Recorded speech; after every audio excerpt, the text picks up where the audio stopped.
Assalamualaikum warahmatullahi wabarakatuh. Saya perkenalkan, nama saya Brekas Aljalharfa dari Offering D Prodi 3 Mesin Otomotif Universitas Negeri Malang.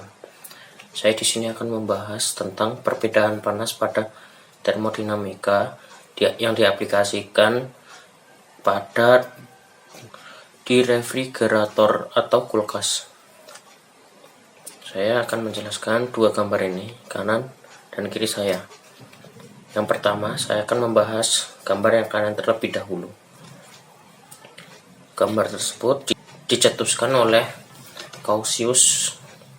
Hukum kedua termodinamika dirumuskan dengan ungkapan tidak mungkin membuat pesawat yang bekerjanya hanya menyerap kalor dari reservoir bertemperatur rendah dan memindahkan kalor ke reservoir yang bertemperatur tinggi tanpa disertai perubahan lainnya. Perpindahan kalor dari temperatur rendah ke temperatur tinggi kalau terus-menerus akan membuat reservoir dingin menjadi lebih dingin lagi dan reservoir panas akan menjadi lebih panas lagi. Apapun proses yang terjadi pada pesawat pendingin seperti lemari es adalah sebagai berikut. Di sini ada 4 proses. Yang pertama, zat cair pada tekanan tinggi harus melalui saluran yang sempit menuju ke ruangan yang lapang. Proses ini disebut proses Joule-Kelvin. Yang kedua, tiba di ruang yang lapang itu atau evaporator, zat cair berkurang tekanan dan temperaturnya serta menguap pula.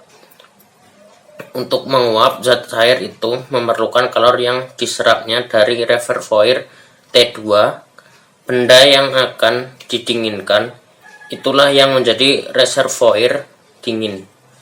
Yang ketiga, uap pada tekanan rendah ini masuk kompresor dimanfaatkan sehingga tekanan dan temperaturnya naik. Temperatur uap ini lebih tinggi daripada temperatur reservoir T1 dan T1 lebih besar daripada T2. Yang keempat, tiba di kondensor, uap ini memberikan kalor pada reservoir T1. Selaku reservoir T1 dapat digunakan udara dalam kamar ataupun air. Zat yang sering digunakan pada pesawat pendingin adalah freon atau amoniak. Proses yang sebenarnya berlangsung amat rumit dengan mengabaikan banyak hal. Dapatlah dilukiskan siklus yang mirip. Ini yang gambar A ini. Yang tadi ya, proses-prosesnya dari katup ekspansi, evaporator, lalu ke kompresor dan ke kondensor. Lalu yang B itu siklusnya. Dilihat. Ini kabel yang merah ini adalah ini gas bertekanan tinggi, yang kuning ini cairan bertekanan tinggi, yang hijau cairan bertekanan rendah, dan yang biru ini adalah gas bertekanan rendah.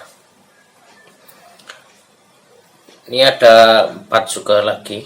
Proses Joule-Kelvin. Selama proses ini keadaan sistem bukanlah keadaan seimbang. Karena itu tidak diketahui harga P dan V dari saat yang satu ke saat yang lain. Hanya keadaan awal, keadaan 1 dan keadaan akhir, keadaan 2 yang merupakan keadaan seimbang dengan harga P dan V yang tertentu. Karena itulah keadaan sistem selama proses itu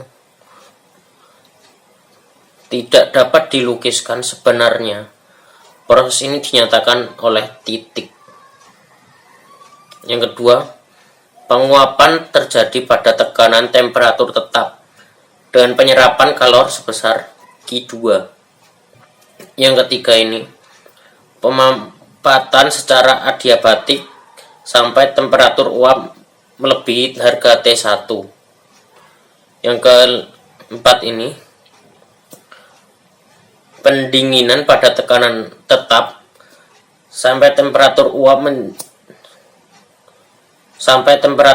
mencapai harga T1 dilakukan dengan pengembunan pada tekanan tetap dan temperatur tetap. Sekarang kita kembali ke gambar yang kanan tadi. Yang kanan, kesetaraan dua pernyataan. Pernyataan Kelvin Planck dan Clausius setara dalam konsekuensinya, dan salah satu pernyataan dapat digunakan sebagai ekspresi dan pernyataan kedua hukum termodinamika. Perangkat apapun yang melanggar pernyataan Kelvin Planck juga melanggar peraturan Clausius, dan sebaliknya. Ini bisa ditunjukkan sebagai berikut. Karya ini sekarang dipasok ke lemari es yang menghilangkan panas dengan jumlah QL dari reservoir suhu rendah dan menolak panas dalam jumlah tersebut dari QL plus QH ke reservoir suhu tinggi. Selama proses ini, reservoir suhu tinggi menerima jumlah panas QL. Perbedaannya antara QL plus QH dan QH. Dengan demikian, kombinasi kedua perangkat ini bisa dilihat sebagai lemari yang mentransfer panas masuk sejumlah QL dari badan yang lebih dingin ke yang lebih hangat tanpa perlu memasukkan dari luar. Ini jelas merupakan pelanggaran terhadap pernyataan Clausius. Oleh karena itu, pelanggaran terhadap pernyataan Kelvin Planck menghasilkan pelanggaran pernyataan Clausius. Ya, siap. Terima kasih. Itu saja dari saya. Assalamualaikum warahmatullahi wabarakatuh.